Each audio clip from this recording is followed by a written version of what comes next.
Assalamualaikum warahmatullahi wabarakatuh. Video ini merupakan kelanjutan dari video part pertama. Video ini merupakan video part kedua dari materi vektor dan skalar.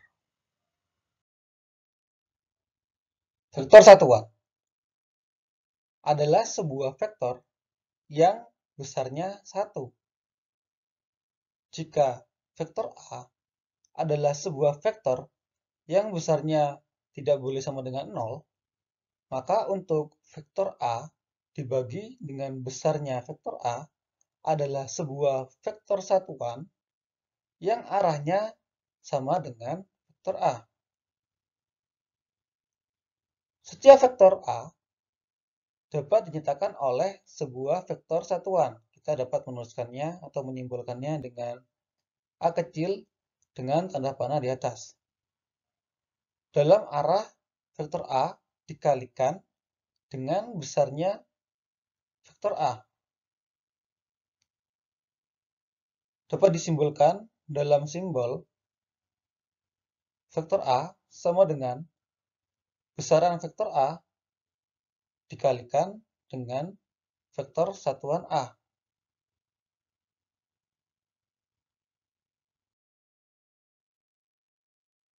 Vektor-vektor satuan tegak lurus. Vektor satuan I, vektor satuan J, dan vektor satuan K. Himpunan vektor-vektor satuan yang penting adalah yang arahnya menurut sumbu-sumbu X, Y, dan Z positif dari sistem koordinat tegak lurus ruang 3 dimensi.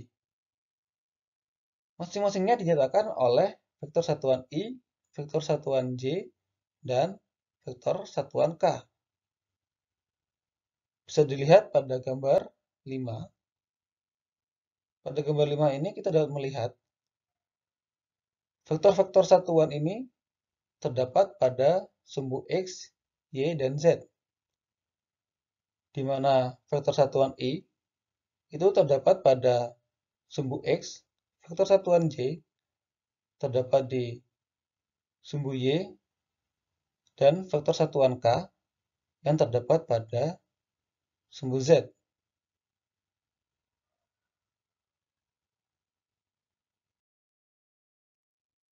Kita akan menggunakan sistem koordinat tegak lurus aturan tangan kanan, kecuali ada pernyataan lainnya. Sistem demikian dinamakan dari kenyataan bahwa sebuah skrup bergulir kanan yang diputar 90 derajat dari OX ke OY akan maju dalam arah sumbu Z positif, seperti pada gambar 5 sebelumnya. Pada umumnya, 3 buah vektor A, vektor B, dan vektor C yang titik-titik pangkalnya berimpit dan tak koplanar, seperti pada gambar 6, jika vektor A dan vektor B dan vektor C memiliki titik-titik pangkal yang berimpit, yakni tidak terletak pada atau sejajar bidang yang sama, disebut membentuk sistem tangan kanan atau sistem dekstral. Jika sebuah skrup bergalur kanan yang diputar dengan sudut yang lebih kecil dari 180 derajat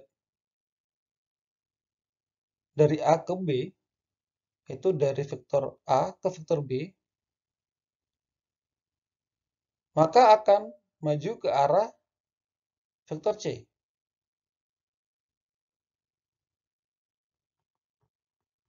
Seperti pada gambar 6.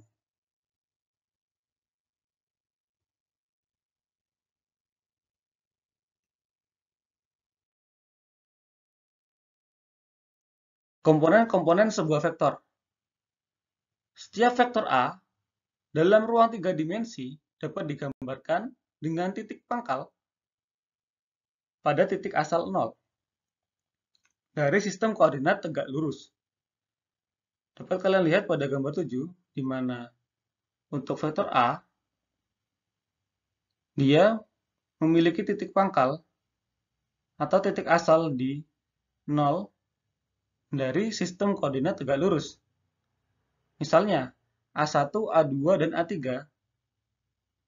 itu koordinat-koordinat tegak lurus titik terminal dari vektor A dengan titik asal pada 0. Jadi di sini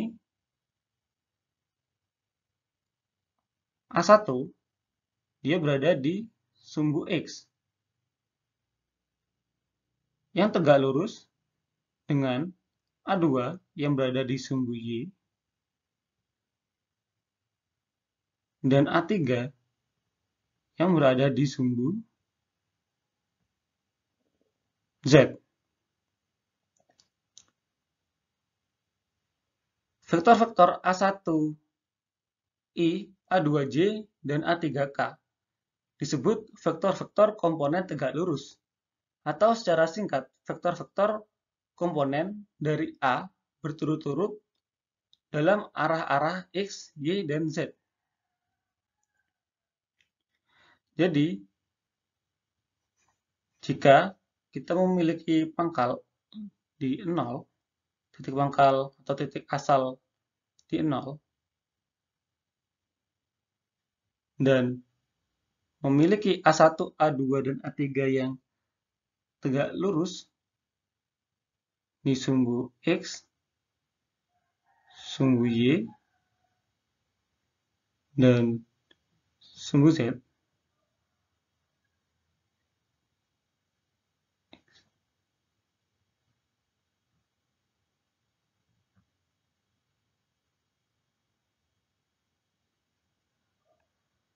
Ini A1,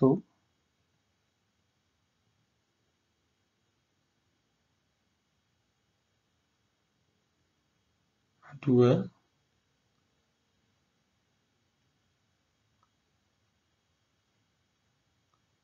dan A3.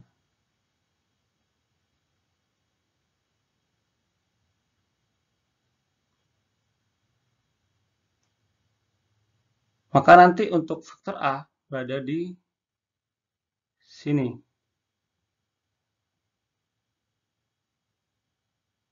Jadi jika digambarkan suatu kubus, arah A3 ini akan di pojok sini.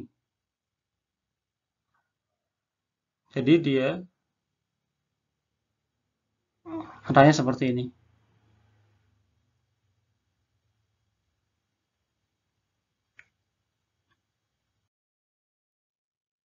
Pada gambar 7 yang sudah dibesarkan ini, kalian dapat melihat arah dari vektor A.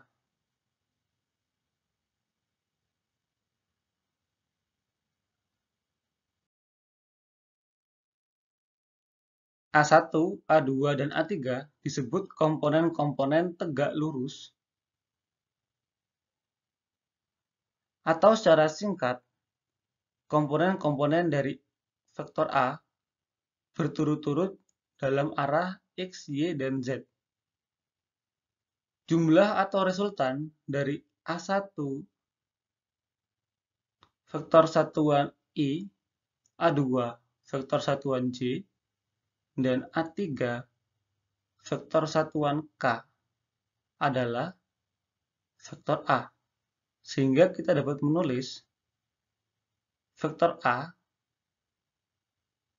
sama dengan A1 vektor satuan I ditambah A2 vektor satuan J ditambah A3 vektor satuan K.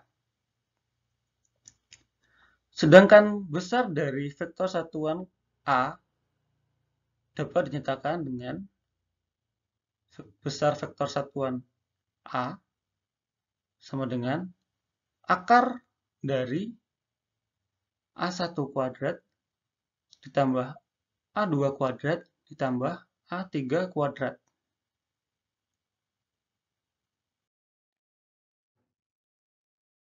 Pada khususnya, vektor posisi atau vektor di jari kita dapat menuliskannya dengan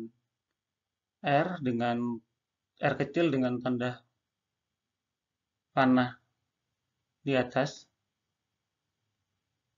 dari 0 ke titik X, Y, Z ditulis vektor posisi sama dengan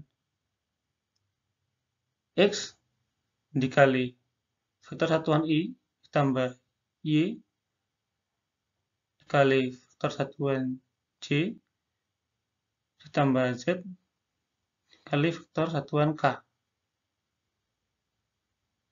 Dan besarnya vektor posisi sama dengan akar dari X kuadrat plus Y kuadrat plus Z kuadrat.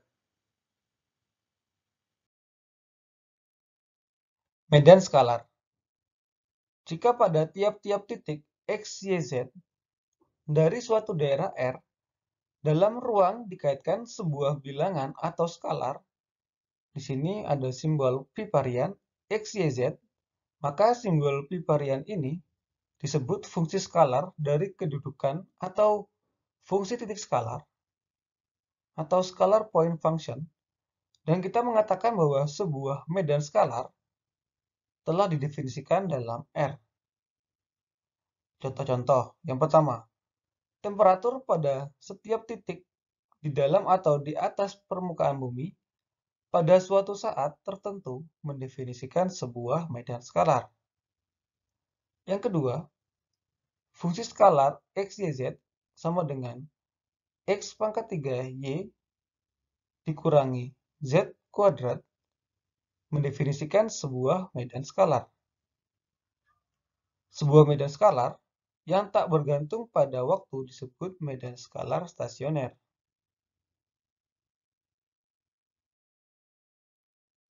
Medan vektor. Jika pada tiap-tiap titik X, Y, Z dari suatu daerah R dalam ruang dikaitkan sebuah vektor, di sini disimbolkan simbol huruf V besar dengan panah di atas, X, Y, Z, maka simbol ini disebut fungsi vektor dari kedudukan atau fungsi titik vektor, vector point function, dan kita mengatakan bahwa sebuah medan vektor telah didefinisikan dalam R. Contoh-contoh.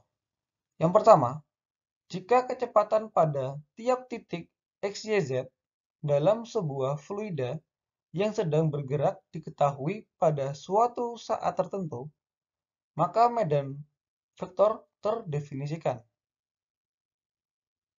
Yang kedua, untuk fungsi vektor X, Y, Z sama dengan X, Y kuadrat vektor satuan I dikurangi 2 Y Z pangkat 3 vektor satuan J plus X kuadrat Z vektor satuan K mendefinisikan sebuah medan vektor.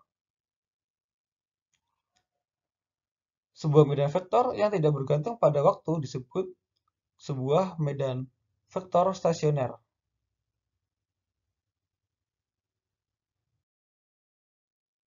Terima kasih dari saya. Sekian untuk perkuliahan hari ini. Terima kasih. Wassalamualaikum warahmatullahi wabarakatuh.